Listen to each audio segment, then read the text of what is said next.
कर्मचारी चयन आयोग यानी कि एसएससी की परीक्षा प्रक्रिया में अनियमितताओं और दिल्ली में प्रदर्शनकारी शिक्षकों पर कथित अत्याचार के विरोध में शुक्रवार को जिला मुख्यालय पर शिक्षकों और छात्रों ने प्रदर्शन किया।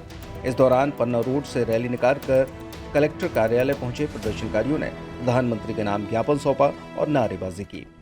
एक शिक्षण संस्थान के संचालक हर्षित प्रजापति ने बताया कि दिल्ली के जंतर मंतर पर बीते रोज शिक्षकों के शांतिपूर्ण प्रदर्शन के दौरान पुलिस ने बर्बर व्यवहार किया। एसएससी की उच्च स्तरीय भर्ती परीक्षाओं में ठेका कंपनियों द्वारा सिलेबस से बाहर के प्रश्न पूछे जा रहे हैं। प्रश्न भी ऐसे कि डीजे वाले बाबू गाना किस रैपर ने गाया था या फिर लंदन ठुमकता गीत की गायिका कौन है। उन्होंने सवाल उठाया कि छात्र पढ़ाई करें या फिर गाने सुनें। प्रदर्शनकारी शिक्षकों को 10-10 घंटे हिरासत में रखा गया, पीटा गया और बस में घुमाया गया। महिला शिक्षकों को बाथरूम तक जाने नहीं दिया और पुलिस कांस्टेबल द्वारा उनकी गिरफ्तारी की गई, जो कि संवैधानिक नियमों का खुला उल्लंघन है। आज ये प्रदर्शन था एसएससी के विरोध में और कल हमारे शिक्षक गणों के साथ जो बर्बरतापूर्ण व्यवहार किया गया दिल्ली के जंतर मंतर पर, उस सब के विरोध में आज हम लोगों ने ज्ञापन सौंपा है कलेक्टर महोदय को प्रधानमंत्री जी के नाम।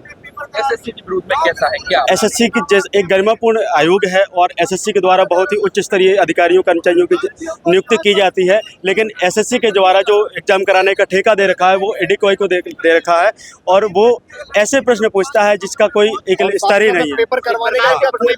जैसे प्रश्न ऐसे पूछते हैं, जैसे आप लोगों को पता है, हम एक प्रश्न पूछा था कि डीजे वाले बाबू गाना जिसने गाया है वो कौन सा रैपर था, किस रैपर ने डेब्यू किया था। बताया स्टूडेंट पढ़े लाइब्रेरी में बैठकर, कोचिंग में बैठकर या गाना सुनता फिरे। एक क्वेश्चन पूछा था कि लंदन ठुमकता एक गीत है, उसमें किस गायिका ने गाया है। अब बताएं, ऐसे प्रश्न अगर उच्च स्तरीय इतना अच्छा गरिमापूर्ण आयोग पूछेगा तो बच्चा क्या करेगा, पढ़ेगा या गाना सुनता फिरेगा। तो इसी के विरोध में हमारे शिक्षक गण बैठे हुए थे कल ज्ञापन के लिए। उनके ना तो सुनी गई ना कुछ किया गया, साथ ही साथ उनको अत्याचारियों की तरह, मतलब ऐसा जैसे कोई आतंकवादी हो। ऐसी घटना तो आतंकवादी जो पहलगांव के थे उनके साथ नहीं की सरकार ने, जैसा शिक्षकों के साथ कल किया है। 10-10 घंटे हिरासत में रखा गया, पीटा गया, बस पे घुमाया गया, केस किए गए उनके ऊपर। साथ ही साथ जो महिला टीचर थी, महिला टीचर को बाथरूम करने तक के लिए नहीं जाने दिया और बाथरूम करने के साथ साथ जो पुलिस कांस्टेबल थे, वो जेंट्स पुलिस कांस्टेबल थे, उन्होंने महिला कांस्टेबल तक को नहीं बुलाया। मतलब महिलाओं को पुरुष गिरफ्तार कर रहे हैं, ये कहाँ का कानून है? भारत में तो ऐसा नहीं होता था अब तक और सबको अपनी बात रखने का अधिकार दिया जाता था, लेकिन आज के समय पे लोगों की बातों को दबाया जा रहा है, लोगों को अधिकारों से वंचित किया जा रहा है। हर शिक्षा, हर विभाग में भ्रष्टाचार है, जो हम कहना चाहते हैं लेकिन कहेंगे नहीं कि जो शब्द शुरू होता है वो भ्रष्टाचार से ही शुरू होता है। जिस पार्टी की सरकार है वहाँ से ही शुरू होता है। तो सरकार ऐसे रवैये को बदले, तानाशाही रवैया न चलाए। भारत में भी लोकतंत्र है, जिस संविधान की वो बातें करते हैं वो संविधान हम घोल के पी के बच्चों को पढ़ाते हैं।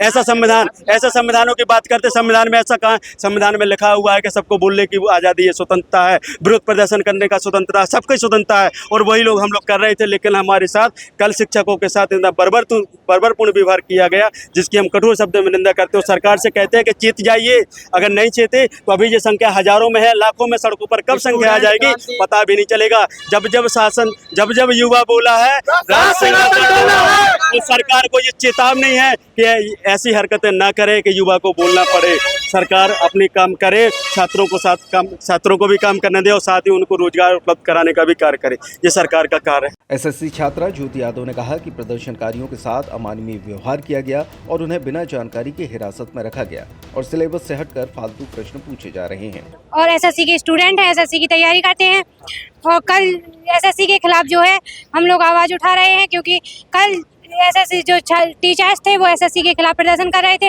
उनके साथ बहुत बेकार तरीके से मतलब बर्ताव किया गया है। उन्हें बस में कहीं 10-10 घंटों के लिए बंद किया गया है और ये तक नहीं बताया गया है कि कहाँ बंद किया गया है, जबकि हमारे संविधान में है कि अगर आपको बंदी प्रत्यक्षीकरण में बताया गया है कि अगर आपको कहीं बंद किया जाता है तो आपको बताया जाता है कि आप कहाँ हैं, ऐसा। और जब किसी भी लेडीज को या महिला को गिरफ्तार करते हैं तो उसके लिए महिला लेडीज कांस्टेबल आती है, जो कि नहीं थी।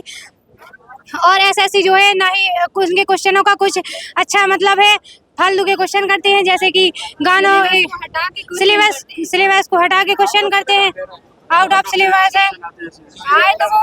प्रदर्शनकारियों ने कलेक्टर के माध्यम से प्रधानमंत्री से निष्पक्ष परीक्षा प्रक्रिया और दोषियों पर कार्रवाई की मांग की है।